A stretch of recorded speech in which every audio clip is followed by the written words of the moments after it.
అంటే మీరు చిన్నప్పటి నుంచి అంటే అమ్మ ఎక్కువ రోజులు మిమ్మల్ని చూసింది లేదు, నాన్న ఎక్కువ ఎత్తుకుంది లేదు, ఏం లేదు. సో అంటే అవన్నీ గుర్తుకొస్తాయి అన్న ఇప్పుడు అంటే చిన్నప్పటివి? అన్న నేను వాస్తవానికి మా నానమ్మ మా తాత ఆ జ్ఞాపకాలు రాకుండా పెంచారు. మా అమ్మతోని నేను అంటే మా ఉరవతో నేను ట్రావెల్ చేసిన ఆ చిన్నప్పటి నుంచి పాలిస్తే నేను 5th క్లాస్ వరకు కూడా పాలు చిక్కిన మా అమ్మ దగ్గర. 5వ తరగతి వరకు కూడా నేను మా నానమ్మ దగ్గరనే పాలు చిక్కిన. ఆ జ్ఞాపకాలు అనేటివి నా మైండ్లోకి రానియలే మా అమ్మ.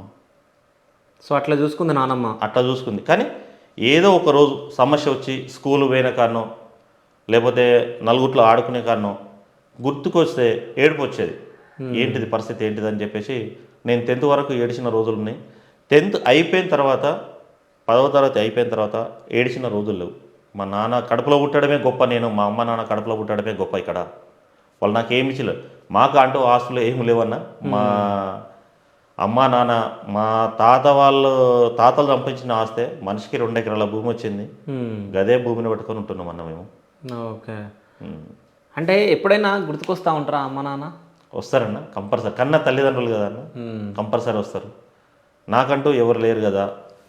సరే గుర్తు రాకపోతే ఉండొచ్చు. ఎందుకనంటే నాకు ఇంకో అన్నో తమ్ముడో చెల్లో అక్కో ఉంటే కొంచెం ఆ బాంధుత్వం అనేది కొంచెం వేరే ఉండు.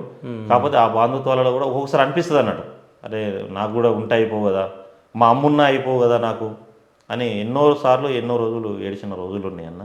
ఆ విధంగా అయితే 2005లో నానమ్మ చనిపోయింది, 2012లో తాతయ్య చనిపోయాడు.